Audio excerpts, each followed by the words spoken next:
మిత్రులారా, చమకంలోని ద్వితీయ అనువాకం ఇలా కొనసాగుతుంటుంది.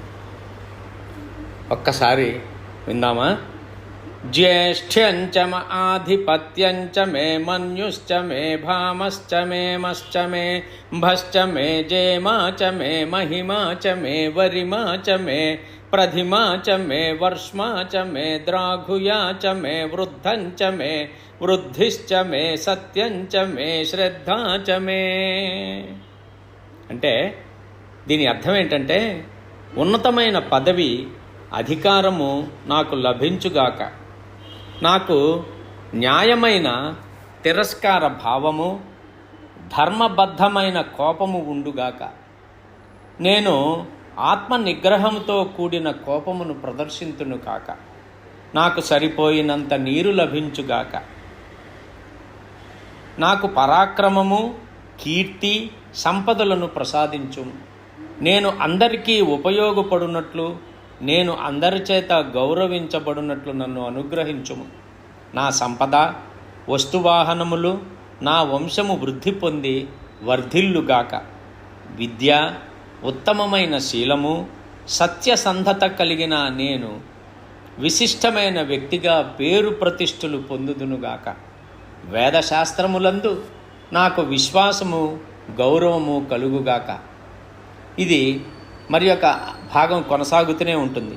జగచ్చ మే ధనంచ మే వసశ్చ మే ద్విషిశ్చ మే క్రీడా చ మే మోదశ్చ మే జాతంచ మే జనిష్యమాణంచ మే సూక్తంచ మే సుకృతంచ మే విత్తంచ మే వేద్యంచ మే భూతంచ మే భవిష్యచ్చ మే సుగంచ మే సుపథంచ మరుద్ధంచ మరుద్ధిశ్చ మే క్లుప్తంచ మే క్లుప్తిశ్చ మే మతిశ్చ మే సుమతిశ్చ మే.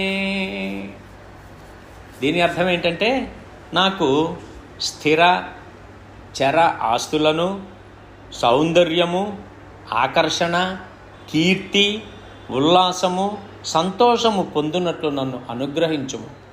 మా పూర్వీకుల నుండి నాకు సంక్రమించిన గౌరవ ప్రతిష్టలు నా కీర్తి ప్రతిష్టలతో స్థిరమగుగాక. నేను వేదాధ్యయనము చేసి పాండిత్యము పొంది యజ్ఞయాగాది కర్మలు, దాన ధర్మములు చేసి పుణ్యము సంపాదించినట్లు అనుగ్రహించుము. ఎల్లప్పుడూ ఎటువంటి లోటు లేక సంపదలు కలిగి ఉండునట్లు నన్ను అనుగ్రహించుము. నేను ఎప్పుడూ ఆహ్లాదకరమైన, సురక్షితమైన, నివాస యోగ్యమైన స్థలములలో నివసించున్నట్లు నన్ను అనుగ్రహించుము. నా చివరి కాలము ప్రాణము వదులుట కూడా సుఖముగా జరుగునట్లు నన్ను అనుగ్రహించుము. నాకు పుణ్యఫలముగా పుణ్యలోకములు కలుగునట్లు ప్రసాదించుము. ఇహలోకములో నా జీవితము సుఖశాంతులతో గడుచున్నట్లు అనుగ్రహించుము. నా సిరి సంపదలను సద్వినియోగపరుచుకున్నట్లు నన్ను అనుగ్రహించుము. నేను ఎట్టి సంకట పరిస్థితిలో అయినా ధైర్యముతో విజయము సాధించినట్లు నన్ను అనుగ్రహించము అని ఈ యొక్క చమకంలో ద్వితీయ అనువాకం యొక్క అర్థం క్లుప్తంగా. మీకు ఈ అర్థం నచ్చిందని నేను అనుకుంటాను. శివానుగ్రహ ప్రాప్తిరస్తు. సర్వే జనో సుఖినో భవంతు.